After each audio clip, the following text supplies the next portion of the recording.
373페이지 보겠습니다. 문제집. 원형지 공급과 개발에 관한 계획 설명으로 틀린 거. 원형지를 공장 부지로 직접 사용하는 자는 원형지 개발자가 될 수 있다. 원형지는 아무한테나 줍니까? 딱 정해진 사람들한테만 줍니까?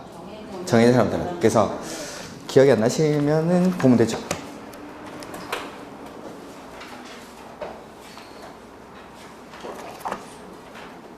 그래서 거기 233페이지 보시면 돼요. 요약서에.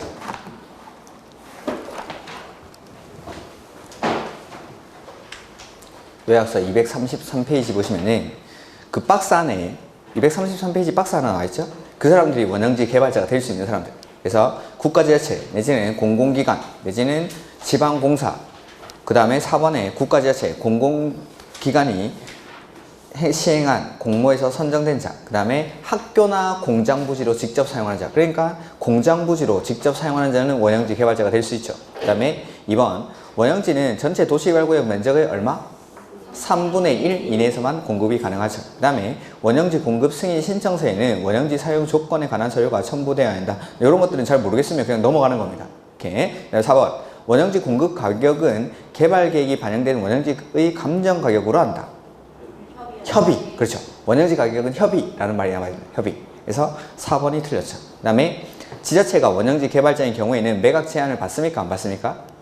안 받죠. 국가나 지자체가 원형지 개발자인 경우에는 매각 제한을 받지 않습니다. 그래서 국가나 지자체를 제외한 원형지 개발자가 원형지를 공급받은 경우에는 공사 완료 공고일로부터는 얼마죠? 5년. 계약 체결일로부터 10년 중에 먼저 끝난 날까지는 매각을 할 수 없는데 국가나 지자체는 매각 제한을 받지 않습니다. 이렇게. 그 다음에 19번. 대행이라는 건데 개발법에서는 원래는 공공이 해야 되는 걸 민간한테 대신 행하게 한다라고 해서 대행이라고 했죠. 그래서 설계나 분양 등의 업무를 민간한테 대신 행하게 한다. 이게 대행입니다. 대행. 그래서 공공이 주택법에 따른 주택건설 사업자로 하여금 민간한테 대신 행하게 할 수 있는 사업에 해당하는 것은 해서 요 네 가지가 싹 답니다. 저는 이제 설계나 분양 등의 업무만 말씀드렸는데 노트에는 이 네 가지를 다 적어놨습니다. 그래서 보시면은 실시 설계, 그 다음에 기반시설 공사, 그 다음에 부지 조성공사, 그 다음에 조성된 토지의 분양, 설계나 분양 등의 업무를 대신 할 수 있는데 상세하게 말하면은 요 네 가지입니다. 이렇게.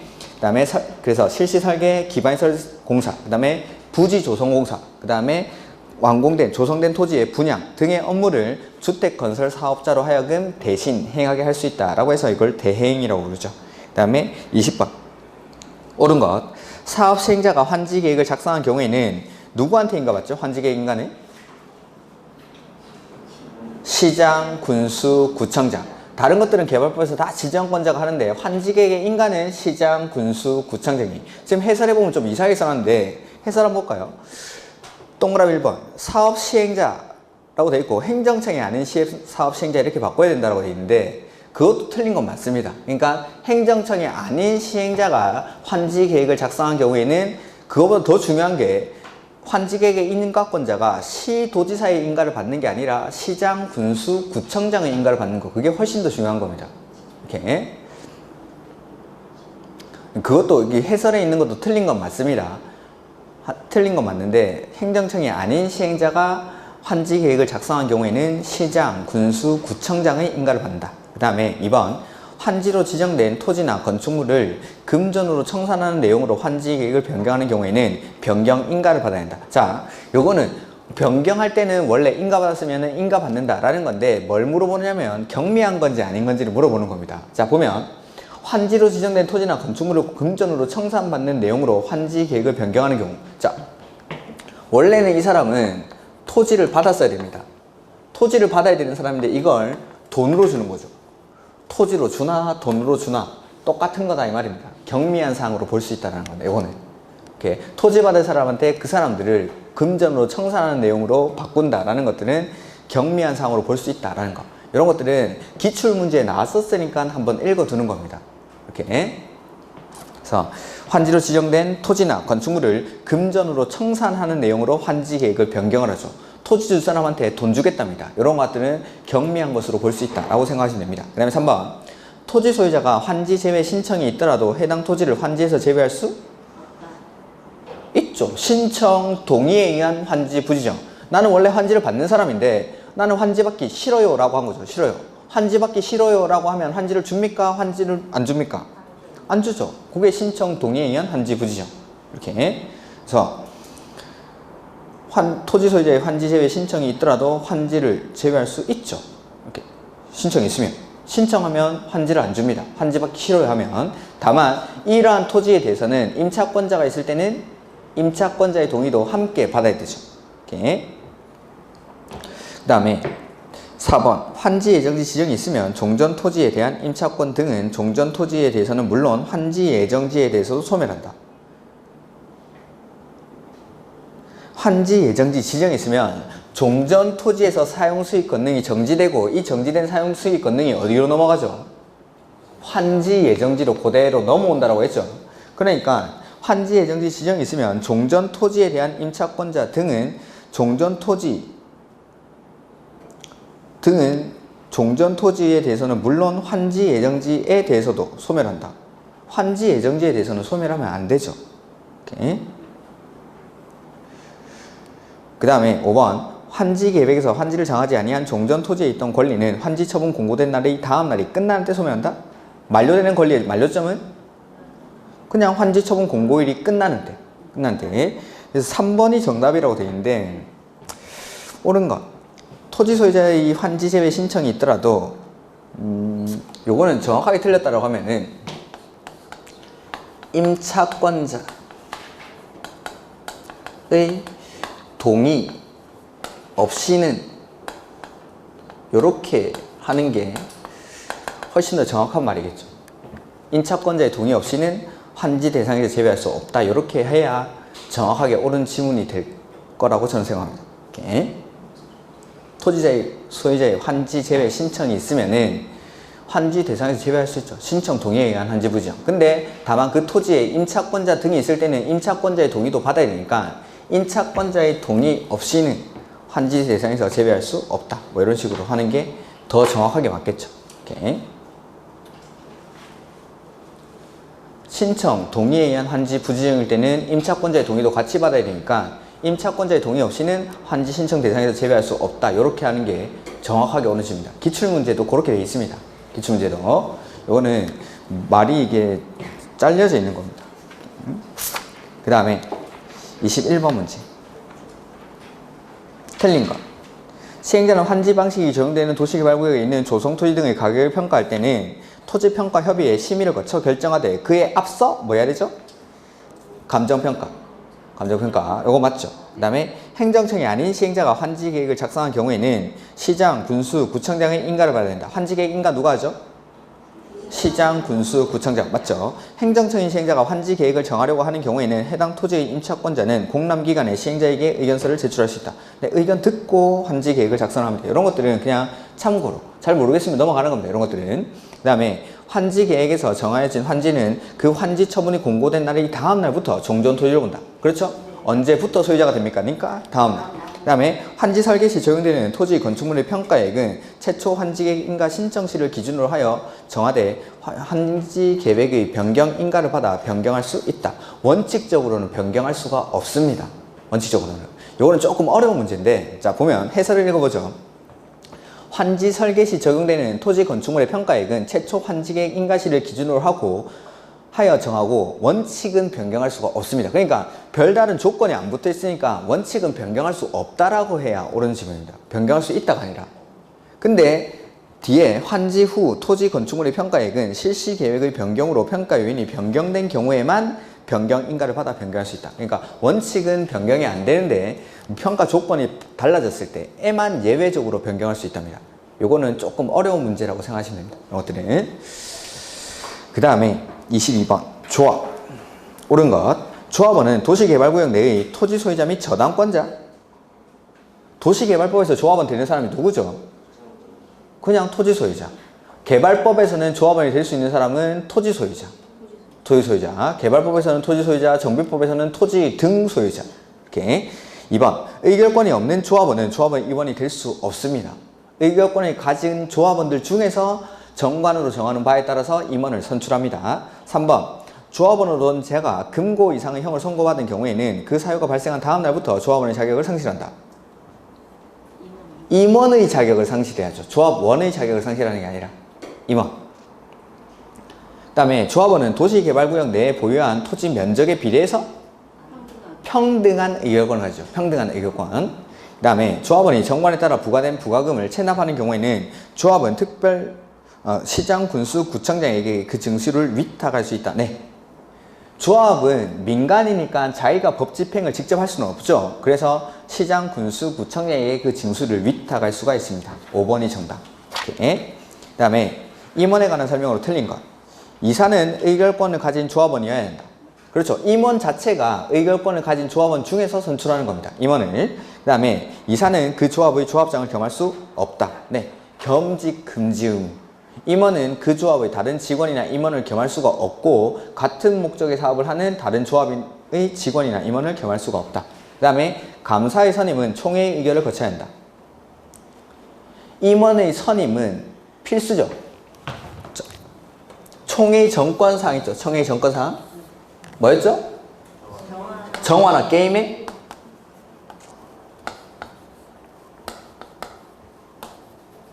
정관, 환지계, 개발계, 임원의 선임. 감사도 임원입니까? 조합장, 이사, 감사는 임원이죠. 그러니까 임원의 선임은 반드시 총회에서 해야 되죠. 총회에서. 그 다음에 조합장은 총회, 대의원회 또는 이사회의 의장이 된다. 네, 맞습니다. 그래서 조합장 말고 다른 임원들은 대의원이 될 수가 없고 조합장의 경우에는 대의원의 의장이 되니까 대의원이 될 수 있습니다. 그러니까 조합장을 제외한 다른 임원들은 대의원 이런 것들을 겸할 수가 없습니다. 그리고 조합장은 각종 회의의 의장이 됩니다. 이 사람이. 그 다음에 이사나 조합장의 자기를 위한 조합과의 계약이나 소송에 관해서는 누가? 감사가 조합을 대표하죠. 이것들. 그 다음에 24번 도시개발 채권, 토지상환 채권 및 도시개발 채권 옳은 것. 도시개발조합은 도시군 계획 시설 사업에 필요한 자금을 조달하기 위해서 도시개발 채권을 발행할 수 있다. 도시개발 채권 누가 발행하죠? 시도지사가. 도시자 들어가는 것들은 항상 행정청이 발행하는 채권. 그래서 도시군 계획 시설 채권은 매수 의무자가 특, 꽝, 시, 군, 지자체일 때. 그 다음에 도시개발 채권은 시, 도지사가 행안부 장관의 승인을 받아서 발행합니다. 도시개발 사업이나 도시군 계획 시설 사업에 필요한 자금을 조달하기 위해서. 그 다음에 토지 상환 채권은 질권을 목적으로 할 수 있습니다. 그 다음에 도시개발 채권은 무기명으로 발행할 수 있죠. 등록 발행하거나 무기명으로 발행할 수 있다라고 했습니다. 그 다음에 4번 시도지사가 도시개발 채권을 발행하는 경우 상환 방법 및 상환 절차에 대해서는 행안부 장관의 승인을 받아야 한다. 네, 시도지사가 발행할 때는 행안부 장관의 승인을 받습니다. 돈에 관련된 거니까. 그 다음에 도시개발 채권 소멸시효는 원금은 5년, 이자는 2년. 공법에서 소멸시효 나오면은 항상 5년, 원금은 5년, 이자는 2년. 그 다음에 조성토지 등을 공급하는 경우 시행자가 감정평가 및 감정평가사의 관한 법률에 따라 감정평가업자가 감정평가 가격 이하로 해당 토지를 가격을 정할 수 없는 경우 공적인 거 아니면 찾으면 되겠죠. 그래서 학교 맞겠죠? 임대주택, 공공청사, 그 다음에 행정청이 직접 설치하는 시장, 기반시설이죠. 근데 사회복지법인이 설치하는 그 유료 밑줄, 유료는 제외합니다. 무료만. 제가 이 기본서에 한번 체크해 드린 것 같은데. 그래서 감정가 이하로 준다라는 것 자체가 이거는 공적인 것들입니다. 공적인 것들. 근데 사회복지법인이 설치하는 유료의 사회복지시설은 빼고 무료만. 그 다음에 비례율이라는 건데 요거는 시험에는 그렇게 잘 안 나옵니다. 비례율은. 우리가 저번 주에 했던 게 토지 부담률은 했었죠. 토지 부담률은 그닥 좀 많이 나오는데 이 비례율은 그렇게 시기 어렵지 않아서 많이 안 나오는데 구하는 공식은 환지전 토지 가액이 분모에 들어갑니다. 환지전 토지 가액 40억. 그 다음에 분자에는 환지 후 토지 가액입니다. 그게 80억이죠. 도시개발 사업으로 조성되는 토지 건축물의 합계 80억. 에다가 공사비를 뺍니다. 20억입니까? 사업비 20억. 그러면은 40분의 60이니까 비례율이 150% 나오죠. 식은 간단합니다. 너무 간단해서 그런지 뭐 시험에는 잘 출제를 안 합니다. 그러니까 해설에 어떻게 나와 있어? 그 슬래시 이게 나누기 표시니까 그 뒤에 걸 봐야겠죠? 분모에 들어가는 게. 두 번째 줄 제일 끝에 환지 전 토지 건축물 평가액의 합계. 그러니까 환지 전 가격이 분모에 들어가고 분자에는 환지 후 토지나 건축물 총가액. 그 다음에 요 환지 후 가격에서 공사비를 빼줍니다. 이렇게 해가지고 퍼센트니까 곱하기 100을 하면 되겠죠. 요게 비례율입니다. 비례율. 그러니까 가격을 환지 방식은 면적식이랑 평가식이 있었죠. 면적식이랑 평가식. 면적식은 환지 전 토지의 면적이랑 환지되고 나서의 면적을 맞춰주는 겁니다. 근데 평가식은 가격을 맞춰주는 거. 원래 환지 전 토지를 내가 1억짜리를 가지고 있었으면 환지되고 나서도 1억짜리 토지로 바꿔주는 게 평가식. 평가식으로 할 때는 이 비례율을 적용합니다. 그러니까 종전에 내가 1억짜리였으면은 이 비례율 150%로 곱해가지고 종전 내 가격을 평가하는 거죠. 그러면은 내가 1억짜리 가지고 있었으면은 비례율이 150%라면은 1억 5천으로 해주겠다는 겁니다. 그럼 내가 받고 났을 때 1억 5천짜리를 받게 되는 거. 이런 것들이 비례율입니다. 그 정비사업에 조합원 대보면은 요 비례율이 나옵니다. 비례율이. 종전 내 아파트 가격을 얼마로 평가해 주는지. 그러니까 비례율이 120%다. 라고 하면은 종전에 내가 1억짜리 아파트 가지고 있었으면은 요거를 1억 2천으로 평가해 줍니다. 그 다음에 새로 내가 분양 신청을 24평짜리를 하겠죠? 24평짜리 분양가가 만약에 한 2억 5천 정도 된다 하면은 2억 5천에다가 원래 내가 가지고 있던 1억을 빼주는 게 아니라 비례율 곱한 금액 1억 2천을 빼고 나머지 1억 3천을 내가 분담금으로 내는 겁니다. 이런 것들 비례율이라고 합니다. 비례율. 이렇게. 그래서 원래 내가 가지고 있던 토지의 가격을 얼마로 평가할 건지 이런 것들을 비례율이라고 합니다. 근데 이제 공식에서는 토지 부담률이 훨씬 더 많이 나옵니다. 토지 부담률 다시 한번 볼까요? 앞에 저번 주에 나왔던 건데.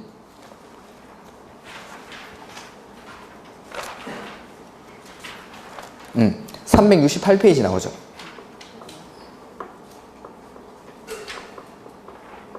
(368페이지에) 11번 문제.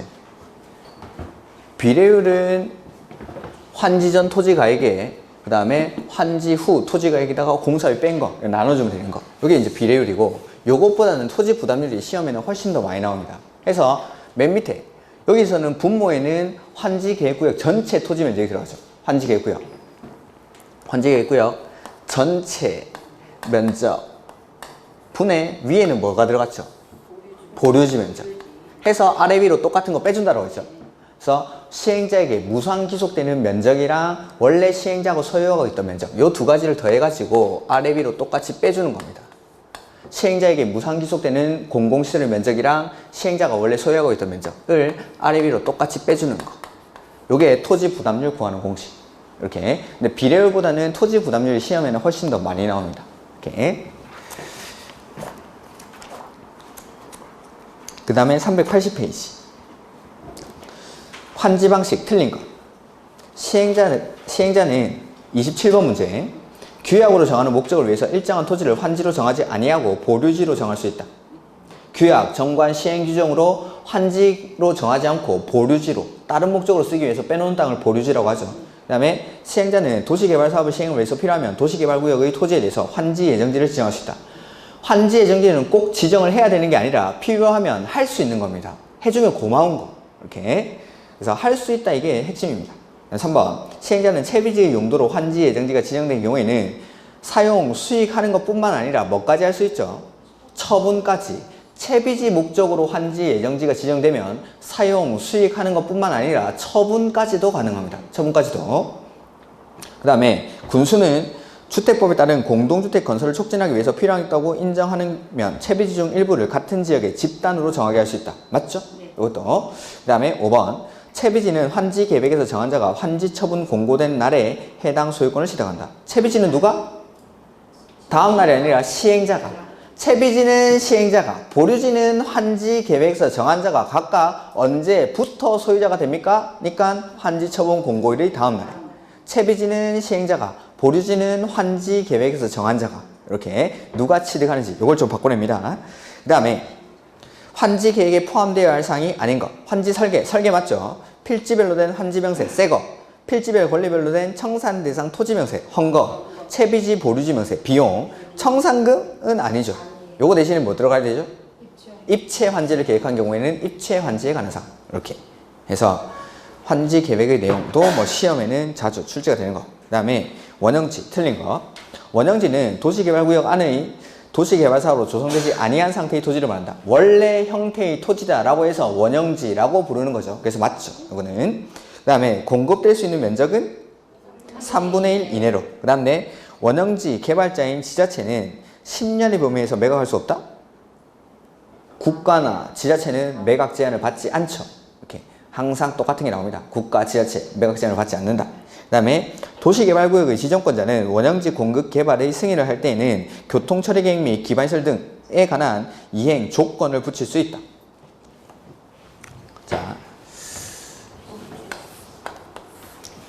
시행자가 원형지를 공급하려고 할 때는 지정권자로부터 뭐 받아야 되죠?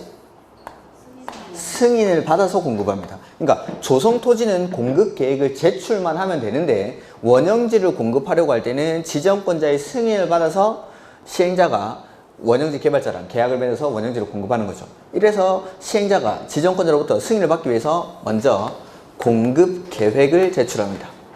그래서 조성토지를 공급하려고 할 때는 그냥 이 공급계획을 제출만 하면 되는데 원형지를 공급하려고 할 때는 공급계획을 제출해서 지정권자로부터 승인을 받습니다. 근데 이 승인을 내줄 때 제가 앞에 여기 조건을 붙일 수 있다라고 했죠.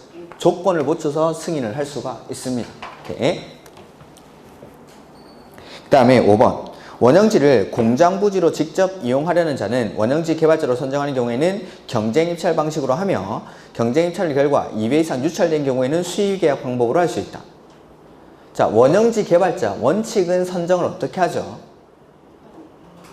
수의계약으로. 아무나 받으면 안 되니까, 원형지는 아무나 받으면 안 되니까 원칙은 수의계약으로 합니다. 수의계약으로. 다만 학교나 공장부지로 직접 이용하는 자는 경쟁입찰. 근데 경쟁입찰의 결과 2회 이상 유찰됐을 때는 다시 수의계약 방법으로 할 수 있다라는 겁니다. 이게 원형지 개발자 선정 방법. 이렇게. 다음 페이지.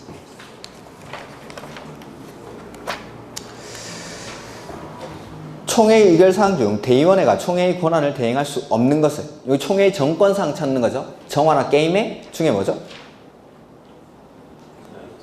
이사의 선임. 임원이죠. 이사는 임원이니까. 임원의 선임은 총회에서만. 이렇게. 그래서 나머지는 됐고, 정관, 환지계획, 개발계획, 그 다음에 임원의 선임, 조합의 합병이나 해산, 이러한 것들은 반드시 총회에서 결정해야 되는 거. 그 다음에 실시계획.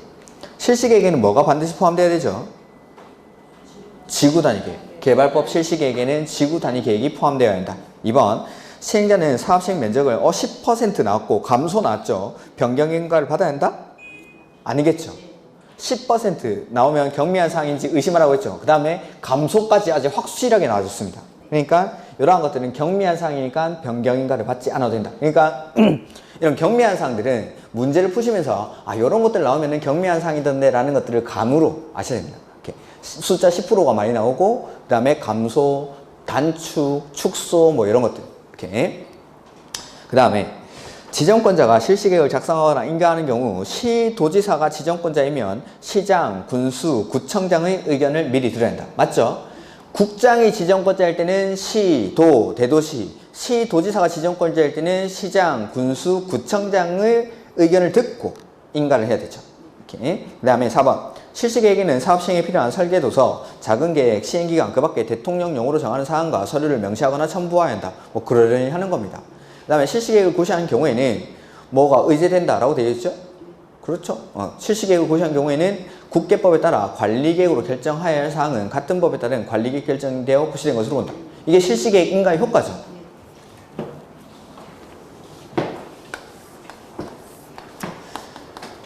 실시계획을 작성해서 인가받고 고시를 합니다. 이때 실시계획이 고시된 경우에는 이 실시계획의 내용 중에 관리계획으로 결정해야 될 사항이 포함된 경우에는 관리계획의 결정, 고시를 의제해 줍니다. 그 다음에 하나만 더 추가적으로 하면은 종전의 관리계획 내용이랑 실시계획의 내용이 다릅니다. 이럴 때는 뭐가 우선하죠? 실시 계획의 내용으로 변경된 것으로 본다라고 했죠. 종전의 관리 계획 내용이랑 실시 계획의 관리 계획의 내용이 포함되어 있는데 종전 관리 계획 내용이랑 다른 거죠. 그러면은 최근에 만들어진 게 뭐죠? 요거니까 요걸로 변경된 것으로 봐주겠다라는 거. 요게 우선한다라고 했죠. 실시 계획의 내용이 실시 계획의 내용으로 변경된 것으로 본다. 그 다음에 32번 청산금. 환지를 정하거나 그 대상에서 제외한 경우에는 과부족분을 금전으로 청산해야 한다. 그렇죠? 그 다음에 과소토지여서 환지 대상에서 제외한 토지에 대해서는 청산금을 교부하는 때 청산금을 결정할 수 있다. 환지를 내가 지정받지 못하는 사람입니다. 그런 사람들한테는 미리 청산금을 교부할 수가 있습니다. 나가야 되니까. 미리 청산금을 교부할 수 있고 그 교부하는 때 청산금을 결정할 수 있다라고 했었죠. 이렇게. 그 다음에 3번 토지 면적의 규모를 조정할 특별한 필요가 있어 환지를 정하지 아니한 토지에 대해서는 환지 처분 전이라도 청산금을 교부할 수 있다. 그러니까 3번, 2번을 연결해서 읽으면 되는 거죠. 환지를 지정받지 못한 사람들한테는 청산금을 미리 교부할 수 있고 그 미리 교부하는 때 청산금을 결정할 수가 있다라는 거. 이렇게. 원래 청산금 결정은 언제 하는 거죠? 환지 처분하는 때. 확정은 환지 처분 공고일의 다음 날에 확정이 되는데 환지를 지정받지 못한 사람들한테는 청산금을 미리 교부할 수 있고 그 미리 교부하는 때 청산금을 결정할 수 있다라고 했습니다. 이렇게. 그 다음에 청산금은 분할 징수, 분할 교부할 수 있죠. 청산금은 분할 징수할 수 있고 분할 교부할 수 있고 안 내면 강제 징수하고 안 받으면 법원에 공탁합니다. 그 다음에 소멸시효는 5년. 소멸시효는 5년. 이렇게. 그래서 그 다음에 385페이지 도시개발채권. 도시개발채권의 상환기간은 5년부터 10년까지의 범위에서 조례로 정합니다. 도시군 계획시설채권의 상환기간은 10년 이내로 하고 도시개발채권의 상환기간은 5년부터 10년까지의 범위에서 조례로 정합니다. 그 다음에 소멸시효 나왔죠? 원금은 5년, 이자는 2년. 이렇게 일단 5년 나와야 되고 이자는 2년. 그 다음에 수용 또는 사용 방식으로 시행하는 도시개발 사업의 경우 한국토지주택공사와 공사 도급 계약을 체결한 자는 도시개발채권을 매입하여야 한다. 자, 수용 방식으로 하는 도시개발 사업을 공공시행자가 도급 계약을 체결한 자, 도급 계약 체결한 자, 이런 사람들은 도시개발채권을 반드시 매입을 해야 됩니다. 두 번째는 민간 도시개발 사업 시행자, 공공시행자랑 도급계약을 체결한 자랑 민간 도시개발 사업의 시행자, 그 다음에 국계법에 따른 국계법 개발행위 형질 변경 허가를 받은 자, 이 세 사람이 도시개발 채권의 의무적 매입자입니다. 이 사람들은 의무적으로 반드시 도시개발 채권을 매입을 해야 됩니다. 기본서에 보면 나올 겁니다. 기본서에 이 도시개발 채권은 그 개발법 맨 끝에 나옵니다. 맨 끝에 비용 부담에. 그래서 공공이 수용 방식으로 시행하는 도시개발 사업이랑 도급계약을 체결한 자, 공공이랑 도급계약 체결한 자, 그 다음에 민간이 도시개발 사업 시행할 때, 그 다음에 토지의 형질 변경 허가를 받은 자, 이런 사람들은 의무적으로 이 도시개발 채권을 매입을 해야 됩니다. 그 다음에 도시개발 채권은 상환자 안 들어가니까 무기명으로 발행할 수 있겠죠. 그 다음에 도시개발 채권의 매입 의무자가 매입하여야 할 금액을 초과하여 도시개발 채권을 매입한 경우에는 중도상환을 신청할 수 있다. 네, 그렇습니다. 자, 이거 도시개발 채권은 원칙적으로 중도상환이 안 됩니다. 근데 예외적으로 중도상환할 수 있는 경우는 이런 것들, 도급계약 체결하고 사업 시행자로 지정을 받은 사람들 의무적으로 매입을 해야 되죠.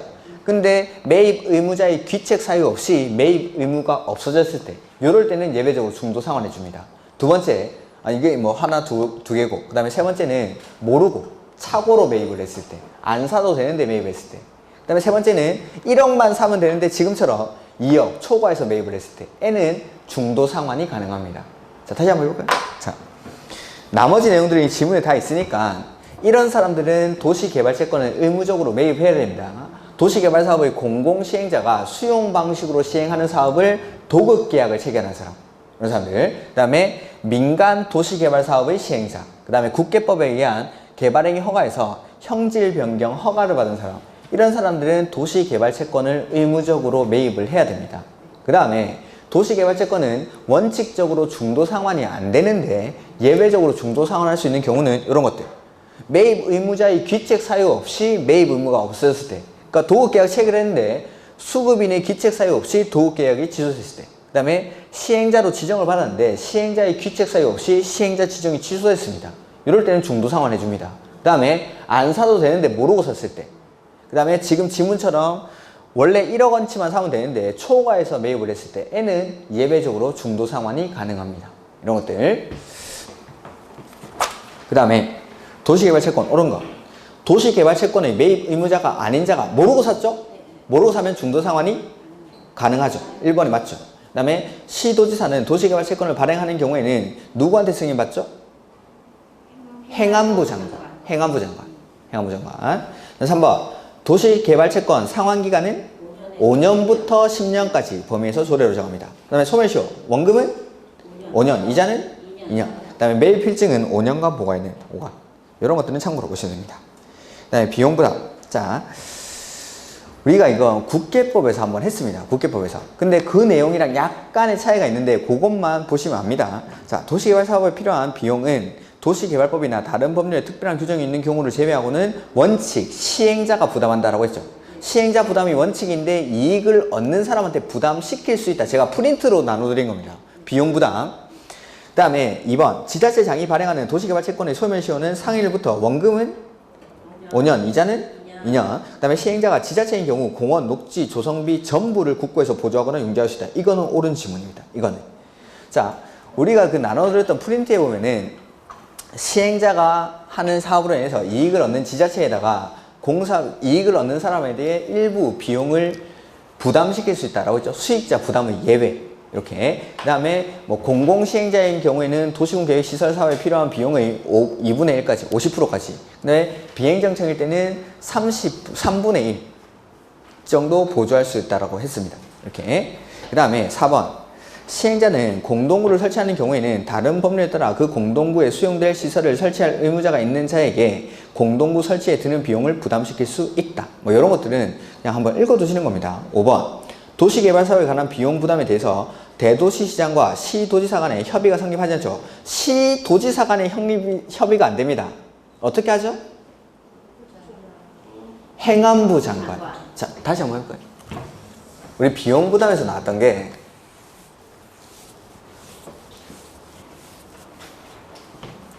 자, 혹시나 프린트 있으신 분들은 그 표를 보면 됩니다. 국장이나 시, 도지사가 행하는 사업으로 인해 가지고 이익을 얻는 지자체가 있습니다. 그럴 때는 비용을 부담시킬 수 있는데 비용 부담시킬 때는 원칙 뭐 해야 되죠? 협의를 합니다. 협의. 그래서 국장은 누구랑 협의한다고 했죠? 국장이 비용 부담시킬 때는 누구랑 협의합니까? 첫 번째 칸에 행안부 장관이랑 협의하죠. 행안부 장관이랑. 국장이나 시도지사가 비용 부담시킬 때 그 중에서 국장은 행안부 장관이랑 협의를 합니다. 근데 이 시도지사가 자기의 관할구역이 아닌 다른 시도에 있는 지자체에 비용 부담시킬 때는 원칙 뭐 하죠? 협의합니다. 협의. 근데 협의가 성립하지 않죠. 시도지사가 다른 시도에 있는 사람이랑 협의가 안 될 때는 누가 결정합니까? 행안부 장관이 결정하는 바에 따릅니다. 그 다음에 자, 시장, 군수 이런 사람들이 비용 부담시킬 때 원칙은 어떻게 합니까? 협의. 비용 부담시킬 때 항상 협의. 근데 협의가 안 되죠. 이럴 때 이 시군이 같은 도의 관할구역 안에 포함이 됩니다. 관할이 같을 때 누가? 도지사가. 근데 관할이 다를 때 다른 시도에 있는 지자체에다가 비용 부담시키죠. 그럴 때는 행안부 장관. 비용이니까 행안부 장관. 요게 우리 비용 부담의 표에 나와 있던 겁니다. 그래서 국장이 다른 지자체에다가 비용 부담시킬 때는 행안부 장관과 협의합니다. 근데 이 시도지사가 다른 지자체에다가 비용 부담시킬 때는 원칙 협의해야 되는데 협의가 이루어지지 않죠. 그럼 시도랑 협의가 안 되니까 그때는 행안부 장관이 결정하는 바에 따릅니다. 근데 시장, 군수가 다른 지자체에다가 비용 부담시킬 때는 원칙? 그러니까 비용 부담시키려고 할 때는 항상 원칙은 협의. 근데 협의가 안 될 때는 위에서 시도지사가 협의가 안 되니까 행안부 장관이. 그 다음에 시장 군수가 협의가 안 될 때는 관할에 같을 때. 그러니까 같은 경기도 안에서 광명시장이 하는 사업을 해서 안양이나 과천이 이익을 얻었죠. 그럴 때 원칙은 어떻게 해야 되죠? 협의. 안양시장, 과천시장이랑 협의하는 겁니다. 근데 협의가 안 될 때는 셋 다 경기도입니까? 그러니까 경기도지사가 결정하는 바에 따른다. 근데 광명시에서 금천구 저쪽으로 가는 도로를 만든 거죠. 이럴 때는 시도가 다르죠. 다르니까 이럴 때는 행안부 장관이. 원칙은 금천구청장이랑 협의를 해야 되는데 이 사람들끼리 협의가 안 되면은 이거는 관할이 다르니까 행안부 장관이 결정하는 바에 따르겠다는 거. 그 다음에 그때 말씀을 안 드렸던 것 같은데 첫 번째 제일 중요한 건데 요거 지금 시행자가 다 지자체죠. 그렇지? 비용을 다른 지자체에다가 부담시키는 경우는 시행자가 행정청일 때만. 시행자가 행정청인 경우에만 다른 지자체에다가 비용을 부담시킬 수가 있습니다. 그러니까 예전에는 비행정청도 다른 지자체에다가 비용을 부담시킬 수 있었는데 그 규정은 폐지해버렸습니다. 그래서 비용 부담시키는 거, 수익을 얻는 사람한테 비용 부담시키는 거는 행정청인 시행자들만 다른 지자체에다가 비용을 부담시킬 수 있습니다. 요게 이제 제일 중요한 건데 그때 말씀 안 드린 것 같아가지고. 그래서 시행자가 행정청일 때만 수익을 얻는 사람한테 비용 부담시킬 수가 있다라는 거. 이렇게. 그래서 요거는 그러니까 요 국계법에서 배웠던 내용을 추론해가지고 문제를 풀면 충분히 풀 수가 있는 겁니다. 요거는. 그래서 요것만 보시는 거. 다른 법에도 이 비용 부담에 관해서는 그 개발법 끝에도 있고 정비법 끝에도 이 비용 부담에 관한 규정은 다 있습니다. 근데 요 범위 안에서 나올 거니까 요것만 보시면 될 겁니다. 요것만. 요까지가 개발법. 그 다음에 389페이지 정비법 보죠. 정비기본계획 틀린 것. 도지사가 대도시가 아닌 시로서 기본계획을 수립할 필요가 없다고 인정하는 시에 대해서는 기본계획을 수립하지 아니할 수 있다. 맞죠? 기본계획은 특별시, 광역시, 시에서 수립하는 거죠. 기본계획은 원칙, 특별시, 광역시, 시 단위에서 수립하는데 이 시를 두 개로 나누면은 대도시랑 대도시가 아닌 시.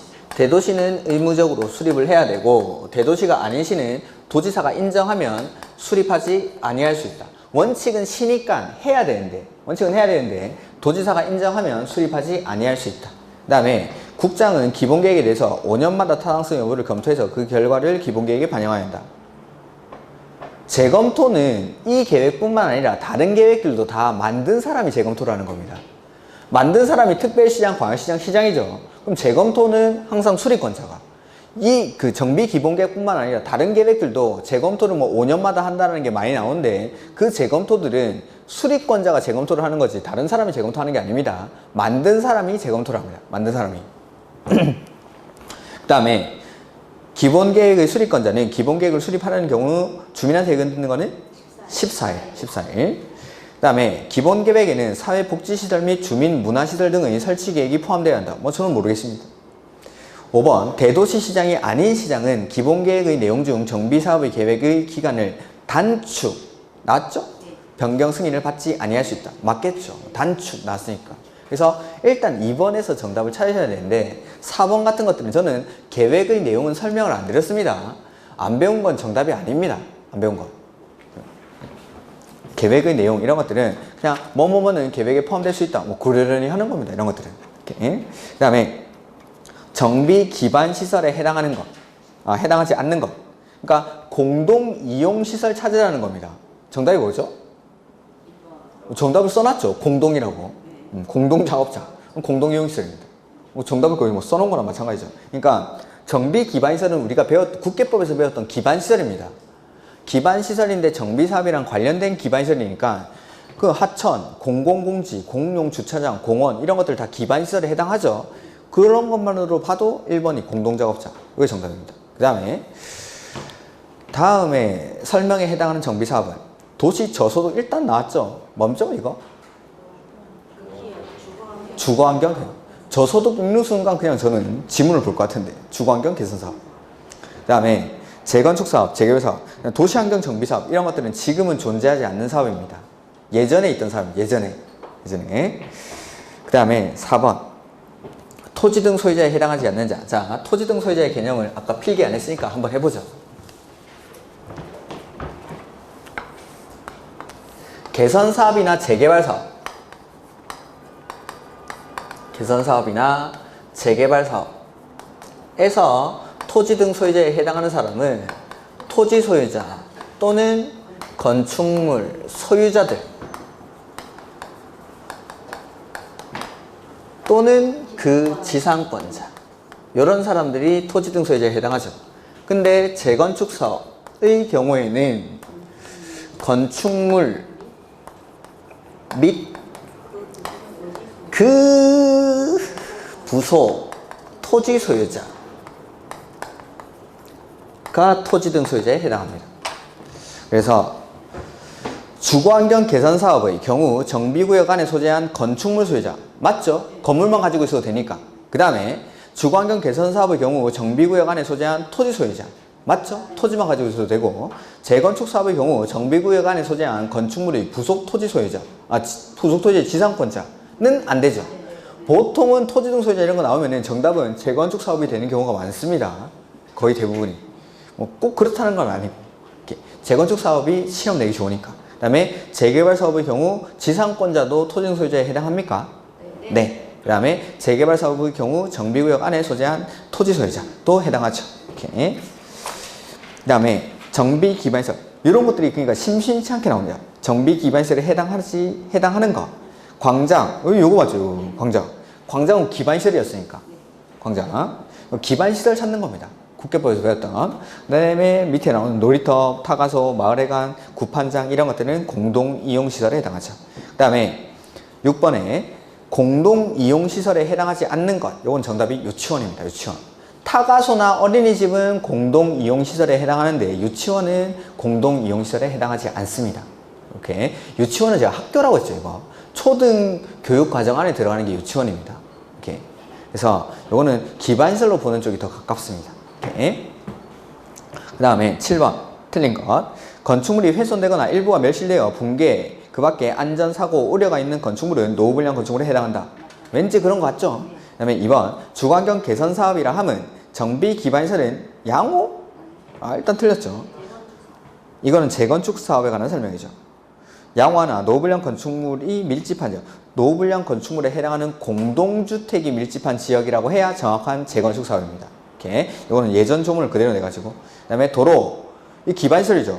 상하수도 기반시설, 공원 기반시설, 주차장 기반시설, 정비 기반시설에 해당한다. 맞죠. 그 다음에 재개발 사업의 정비구역 안에 소재한 토지의 지상권자는 토지 등 소유자에 해당합니까? 네. 재개발 사업에서는 지상권자죠. 재개발 사업에서는 지상권자죠. 건축 허가를 얻어 아파트 또는 연립주택을 건설한 일단의 토지는 주택단지에 해당한다. 네. 아파트 단지. 그러니까 주택법에 의해서 사업계획 승인을 받아 지어진 아파트 단지뿐만 아니라 건축법에서 건축 허가받아 지어진 아파트 단지도 주택단지에 해당이 됩니다. 정비법에서. 그 다음에 기본계획 보시면은 1번 연결로 틀린 것. 이거 정비사업과 정비계획 수립 대상 지역의 연결로 틀린 것. 이거는 보지 마십시오. 이건 보지 마십시오.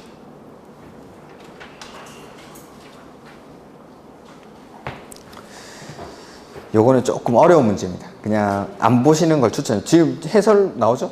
이거를 뭐 다 외울 수가 없기 때문에 그냥 안 보는 걸 추천드립니다. 한 번 났어요. 한 번. 지금 28회 때. 그 다음에 2번 보죠. 틀린 거. 기본계획의 작성 방법, 뭐 기준 같은 거 누가 정하죠? 국장이. 그 다음에 대도시 시장이 아닌 시장은 기본계획의 내용 중 단계별 정비사업 추진계획을 변경하는 때에는 도지사의 승인을 얻지 않아도 된다. 이런 것도 잘 모르겠으면 넘어가는 겁니다. 일단. 그 다음에 3번 기본계획에 아까 말씀드렸던 겁니다. 한 번 나왔던 거. 27회 때 생활건별 기반시설 설치 계획을 포함하는 경우에는 기본계획에 포함되어야 할 사항 중 주거지 관리 계획이 생략될 수 있다. 주거지 관리 계획이 생략되는 게 아니라 정비 예정구역의 계략적 범위 이런 것들이 생략된다라고 했었죠. 해설은 뭘까요? 주거지 관리 계획이 아니라 정비 예정구역의 계략적 범위나 단계별 정비사업의 추진계획 이러한 것들을 생략할 수 있다라고 했습니다. 그러니까 생활건별 기반시설 설치 내지는 주거지의 정비 뭐 이런 것들이 포함됐을 때 이렇게. 그래서 저기 있구나. 397페이지 저 위에 맨 위에 보면 해설이 나오죠. 특별시장, 광역시장, 시장은 기본계획에 다음의 사항이 포함된 경우에는 위 1의 지역과 체의 사항을 생략할 수 있다 해서 생활권을 설정 내지는 생활권별 기반시설 설치계획, 주택수급계획 및 생활권별 주거지의 정비, 보전, 관리 방향 이러한 것들이 포함이 되면 정비 예정구역의 계략적 범위라든지 내지는 단계별 정비사업 추진계획 이러한 것들을 생략할 수 있다. 생략될 수 있는 거는 저기 해설 동그라미 3번에 있는 그 두 가지가 생략될 수가 있죠. 이렇게. 그 다음에 3번 틀린 거. 4번 아니구나. 동그라미 아닌가? 그 2번 문제 4번 지문. 대도시시장은 심의를 거치기 전에 관계 행정기관장과 협의를 거쳐야 한다. 기본계획 수립 절차가 아까 의견 듣죠? 의견 들을 때 2번. 주민한테 한번 듣고 의회한테 한번 듣고 그 다음에 협의하고 심의를 거쳐서 기본계획을 수립한다고 했죠. 심의 전에 협의를 거쳐야 합니다. 그 다음에 도지사가 기본계획을 수립할 필요가 없다고 인정하는 대도시가 아닌 시는 기본계획을 수립하지 아니할 수 있다. 그렇죠? 여기 대도시가 아닌 시는 도지사가 인정하면 수립하지 아니할 수 있다. 이렇게. 그 다음에 기본계획 틀린 거. 대도시시장이 아닌 경우 도지사가 기본계획을 수립할 필요가 없다고 인정하는 시를 제외하고 기본계획을 수립하지 아니할 수 있다. 말을 되게 꼬았는데 대도시가 아닌 시의 경우에는 도지사가 기본계획을 수립이 필요하다고 인정하는 시를 제외하고는 그러니까 이걸 말을 바꿔놨죠. 수립할 필요가 없다고 인정하는 경우에는 수립하지 아니할 수 있다는데 이걸 바꿔가지고 수립이 필요하다고 인정하는 시를 제외하고는 기본계획을 수립하지 아니할 수 있다. 이렇게. 그 다음에 이거는 이렇게 내면 안 되는데 기본계획을 수립하고자 하는 때는 14일 이상 주민에게 공람하고 지방의회 의견을 들어야 한다. 주민한테 의견 듣는 거 14일. 기본계획 14일. 기본계획 말고 정비계획이 이게 30일. 기본계획은 14일. 그 다음에 대도시시장이 아닌 시장이 기본계획을 수립할 때는 도지사의 승인을 받습니까? 대도시시장이 기본계획을 수립했을 때는 도지사의 승인을 받지 않는데 대도시가 아닌 시의 경우에는 도지사의 승인을 받아야 된다라고 했습니다. 그래서 대도시의 시장이 아닌 시장은 도지사의 승인을 얻어야 한다. 맞죠? 그 다음에 기본계획을 수립할 때는 지체 없이 당의 지자체 공보에 고시하여야 한다. 네, 고시합니다. 그 다음에 재검토는 5년마다. 정답은 쉬웠습니다. 재검토는 5년마다. 그 다음에 허가받아야 되는 거. 도시개발구역 안에서 정비구역 안에서 허가받아야 되는 행위가 건축물의 건축, 공작물의 설치, 토지의 형질 변경, 토속 채취, 토지의 분할, 물건을 쌓아놓는 행위. 하나 더 중목의 벌채 및 식재까지. 그 다음에 이 건축물의 건축에는 건축법상 건축이랑 또 포함되는 게 용도 변경. 근데 대수선은 정비구역에서는 허가사항이 아니었습니다. 대수선은. 그래서 가설건축물의 건축 허가받아야 되는 거 맞죠? 중목의 별채 맞고 공유수면의 매립 이게 바로 형질 변경이죠.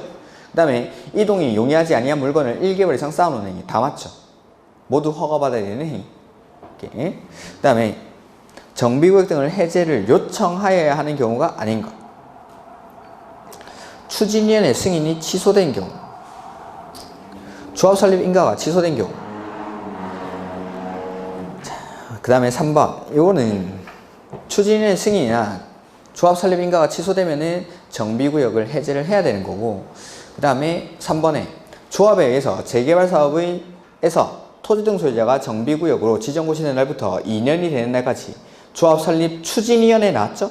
그냥 2년 맞고, 정비 예정구역은 추진위원회 없으니까 3년. 그 다음에 재개발 사업의 토지 등 소유자가 시행하는 경우로서 재개발 사업을 토지 등 소유자가 할 때는 5년. 그래서 5번이 정답이죠. 그 다음에 1번, 2번은 추진위원회 라든지 조합이 사업을 하다가 이게 없어지는 겁니다. 그러니까 이럴 때는 정비구역 해제를 요청하여야 한다라고 생각을 하십시오. 그냥 이 수정을 해놨는데 이렇게 1번, 2번에 원래 이게 이 지문이 아니었습니다. 이렇게 그냥 추진위원회 승인 내지는 조합 설립 인가가 취소됐을 때는 사업을 이제 못하니까 정비구역도 해제를 요청을 해야 됩니다. 이렇게. 그 다음에 정비기본계획 수립 및 정비구역의 지정에 관한 설명으로 틀린 거. 기본계획의 수립권자는 기본계획을 수립하는 경우에는 14일 이상. 기본계획 만들 때 주민한테 있는 건 14일. 기본계획의 수립권자는 기본계획을 수립할 때에는 지체 없이 이를 해당 지방의회 공보에 고시하고 일반이 열람할 수 있도록 하여야 한다. 네, 그렇습니다. 고시하고 일반이 열람할 수 있도록. 그 다음에 정비구역의 지정권자는 정비구역 지림로 설치를 위해서 필요한 경우에는 지림로 지역과 그 인접한 지역을 포함해서 정비구역을 지정할 수 있다. 자, 정비구역은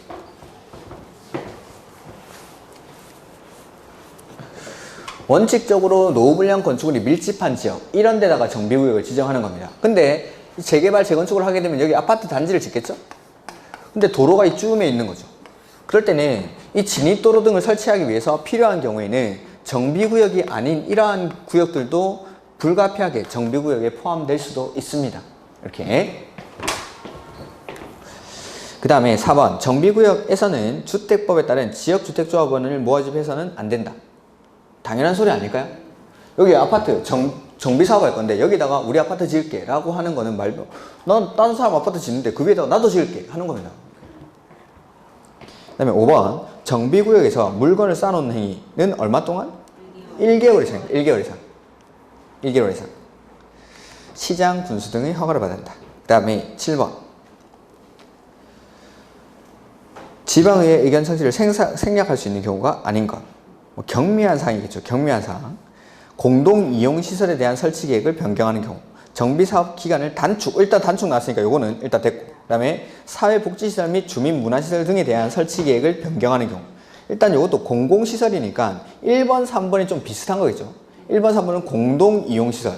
3번은 사회복지시설 및 주민문화시설. 그 다음에 4번 구체적으로 명시된 정비 예정구역의 면적을 25%? 경미한 사항에 25% 이런 건 없습니다. 주로 10%가 많이 나오다 그랬죠? 근데 여기서는 20%긴 합니다. 근데 구체적으로 명시된 정비 예정구역의 면적을 20% 미만에서 변경하는 경우는 생략이 가능한 소유에 해당한다. 그러니까 20%가 가끔 있는데 보통 경미한 사항은 10%. 뭐 10%가 아니네 하고 풀어도 이건 맞출 수 있는 겁니다. 이렇게. 제가 맞추라고 그냥 20%를 25%로 변경해 놓은 거죠. 그 다음에 재원 조달에 관한 사항을 변경하는 경우. 이런 것들은 돈에 관련된 거니까 경미한 사항에 해당하지 않습니다. 이렇게. 그 다음에 사업의 시행인데 안전진단이 나오니까 요거는 안전진단 제가 아까 설명 안 드렸죠. 요거는 좀 쉬었다가 안전진단 설명드리고 문제 풀어보죠.